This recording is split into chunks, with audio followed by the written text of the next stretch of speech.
AI impact summit में कौशल विकास एक की मिनिस्ट्री है और कौशल विकास मंत्री जयंत चौधरी जी हमारे साथ हैं। सर, स्वागत है संसद टीवी में। धन्यवाद। सर, पहला सवाल तो पूछना चाहूंगा, ये एआई इम्पैक्ट समिट जो हम कौशल विकास की बात करें तो कितना बड़ा पुश देगी स्किलिंग को, रीस्किलिंग को, अपस्किलिंग को?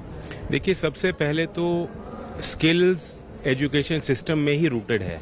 अगर आप एजुकेशन की तरफ देखें, जो बच्चों की आज यात्रा है, एक ऑब्सेशन है क्वालिफिकेशंस को लेके, डिग्रीज को लेके, डिप्लोमास को लेके, लेकिन that is not the final point. Industry मांगती है एम्प्लॉयबिलिटी, इंडस्ट्री चाह रही है स्किलिंग। तो शॉर्ट टर्म स्किलिंग प्रोग्राम जो उपलब्ध हैं उनके बारे में अवेयरनेस बिल्डिंग के लिए ये एक माइलस्टोन साबित होगा इवेंट, क्योंकि हर एक बच्चा जो आ रहा है, जो स्टूडेंट्स आ रहे हैं, वो सोच रहे हैं कि requirement is to skill yourself. तो और AI is at the cutting edge. AI is not just the future, AI already है। कई हमारे टेक्नोलॉजीज, प्रोडक्ट्स जो हमारे यहाँ के यूथ यूज कर रहे हैं, that is incorporating AI. India is now become one of the largest user basis of AI. जितने ग्लोबल एआई मॉडल्स हैं, अगर आप देखेंगे तो India is a large market for them. But we want to think more, we want to innovate more, we want to create more out of India.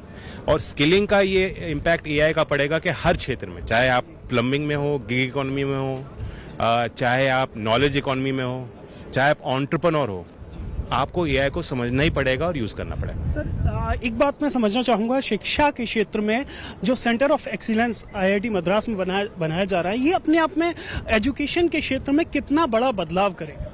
सबसे ज्यादा AI का impact अगर life के किसी एरिया में पड़ना है, वो एजुकेशन में पड़ेगा। And education is a building block of the future of a modern India, of a developed country. That is why हमने सोचना है कि कैसे एआई का क्या इम्पैक्ट होगा। हमारे जो लेगेसी सिस्टम, जो पुराने सिस्टम है, संस्थाएं हैं, कैसे उनको हम चेंज करेंगे, अपने पाठ्यक्रम में कैसे इन इश्यूज को, टॉपिक्स को हम इंक्लूड करेंगे।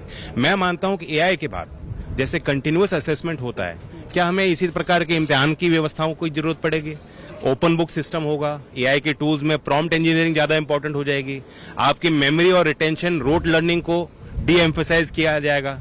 यही सारी चीजें एनईपी में भी प्रावधान किया गया है। तो मुझे खुशी है कि एआई वो टेक्नोलॉजी है जो एजुकेशन लैंडस्केप को पूरी तरीके से बदल सकती है।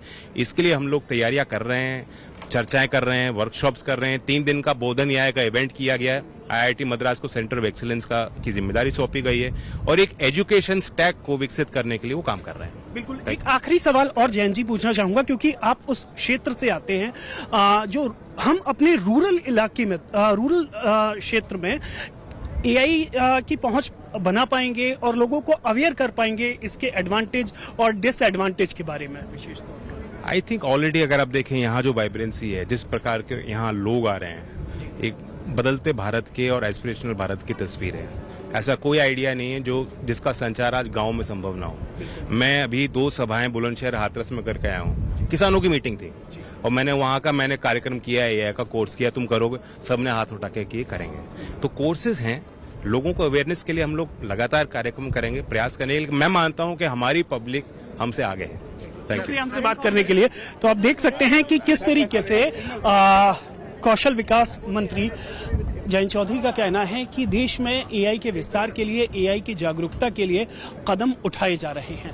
कैमरा पर्सन मनोज और साथी अंबिका के साथ मैं नवविक्रम सिंह, संसद टीवी, दिल्ली।